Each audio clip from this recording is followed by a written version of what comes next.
따라서 손품으로 후보를 추린 뒤에는 반드시 임장을 통해 최종 후보를 확인하는 과정이 필요합니다. 그래야만 내가 살 수 있는 매물 중 가장 좋은 선택을 할 수 있습니다. 안녕하세요, 제부씨입니다. 지난 2화에서는 예산을 계획하는 방법, 아파트 매매가 범위를 설정하는 방법에 대해 말씀드렸는데요. 이번 3화에서는 매수할 집을 어떻게 찾는지, 우선순위를 어떻게 잡고 어떤 정보를 어디서 확인하면 좋은지까지 설명해 보겠습니다. 이번 영상에서는 집을 매수할 때 고려해야 할 요소들을 먼저 소개하고, 이어서 이러한 정보를 호갱노노와 아실이라는 부동산 사이트에서 어떻게 확인하는지 설명드리겠습니다. 이후 실제 현장에 나가 매물을 직접 확인하는 임장에 대해 말씀드리겠습니다. 첫 번째로 고려사항입니다. 사실 따지고 보면 집을 매수할 때 고려해야 할 요소들은 예산, 위치, 교통 접근성, 인프라, 주차 공간, 직주 근접, 미래가치 상승 가능성 등 끝도 없이 많습니다. 이 모든 조건을 하나하나 비교하면서 모든 기준을 만족하는 집을 찾는 건 현실적으로 쉽지 않죠. 그 중에서도 가장 중요한 고려사항은 예산인데요. 이 부분은 이전 영상에서 이미 자세히 다뤘었기 때문에 화면 위쪽 카드에서 확인할 수 있습니다. 아무튼 이렇게 고려해야 할 요소들이 너무 많다 보니 이번 영상에서는 제가 실제로 매수 과정을 준비하면서 어떤 요소를 우선적으로 고려했는지 소개하겠습니다.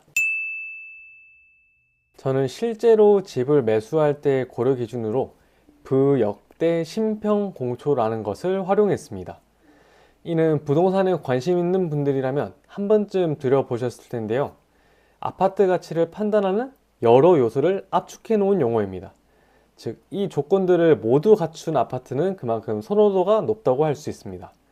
각 항목이 어떤 것을 의미하는지 살펴보면 먼저 부는 브랜드를 의미합니다.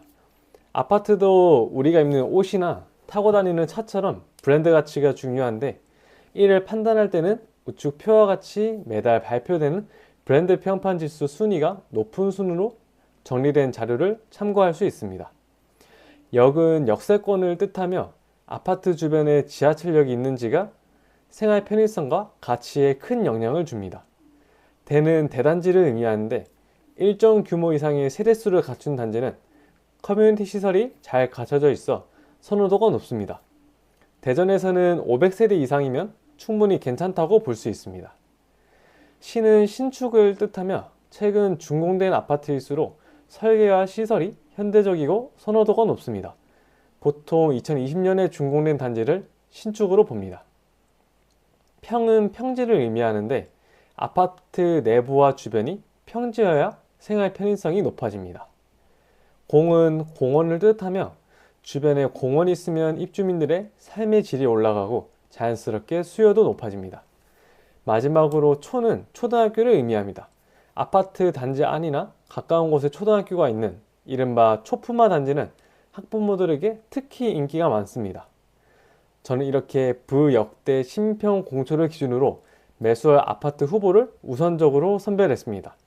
이제 다음 단계에서는 이러한 요소들을 호갱노노와 아실 같은 부동산 사이트에서 어떻게 확인할 수 있는지 설명드리겠습니다. 먼저 호갱노노라는 사이트입니다. 여기서 아무런 조건을 걸지 않으면 이렇게 수없이 많은 매물이 있습니다. 이 중 내가 원하는 매물을 찾기 위해서는 화면 왼쪽에 있는 검색창에서 필터를 적용해야 합니다. 여기서 매매를 선택하고 유형은 아파트로 지정한 뒤 평형은 20평대로 범위를 좁혀 보겠습니다.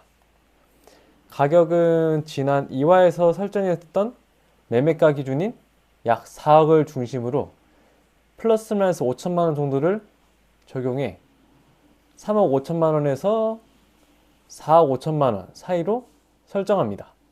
세대수는 500세대 이상으로 하고, 입주 연차는 2020년대 준공 아파트를 기준으로 입주 5년 이내로 선택합니다. 이 외에도 용적률, 건폐율, 전세가율 등 다양한 조건이 있는데 필요에 따라 추가로 설정할 수 있습니다. 이렇게 필터를 걸면 수없이 많던 매물들이 10개 미만으로 압축된 걸 확인할 수 있습니다.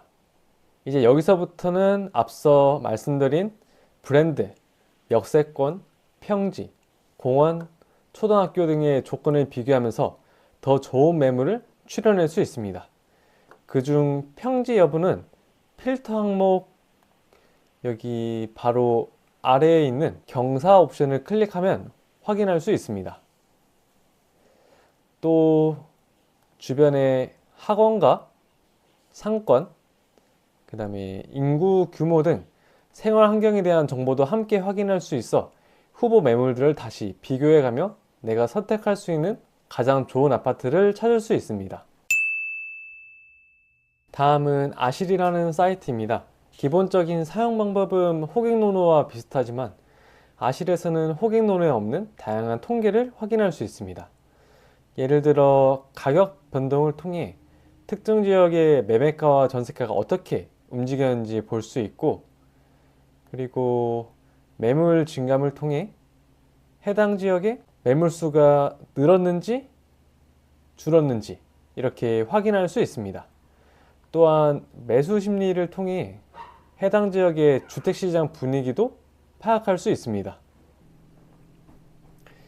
저는 이렇게 호갱노노와 아실을 활용해 아파트 매수 후보 지역의 시세, 주변 환경, 앞으로의 추세를 비교 분석하면서 실제로 매수할 아파트 후보들을 추려냈습니다.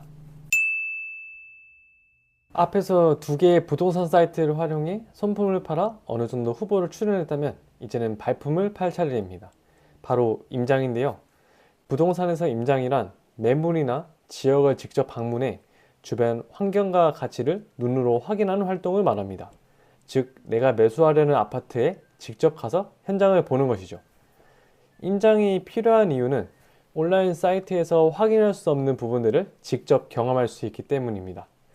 예를 들어 실제로 살기가 좋은 환경인지, 입주자들의 연령대가 어떤지, 버스 정류장이나 지하철역까지 걸어가는 체감거리가 어느 정도인지, 상권이 활발해 보이지만 실제로는 상가가 노후되거나 낙후되어 있지는 않은지, 이런 등등을 현장을 가야만 알 수 있습니다. 저 역시 이번에 매물을 선택하면서 임장의 중요성을 크게 느꼈습니다. 부동산 사이트에서는 상가도 많고 평지에 위치하며 지하철역도 가까운 곳으로 보였는데 막상 현장에 가보니 상가들이 낙후되어 있고 서로 멀리 떨어져 있으며 생각보다 평지가 아니어서 지하철역까지 가는 길이 쉽지 않았습니다. 이런 경험을 통해 온라인에서 여러 지표를 비교해 좋은 매물이라고 판단했더라도 실제 현장에서는 전혀 다른 인상을 받을 수 있다는 것을 깨달았습니다. 따라서 손품으로 후보를 추린 뒤에는 반드시 임장을 통해 최종 후보를 확인하는 과정이 필요합니다. 그래야만 내가 살 수 있는 매물 중 가장 좋은 선택을 할 수 있습니다.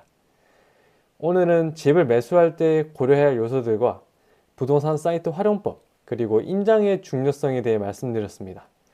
오늘 영상은 여기까지이며 시청해 주셔서 감사합니다.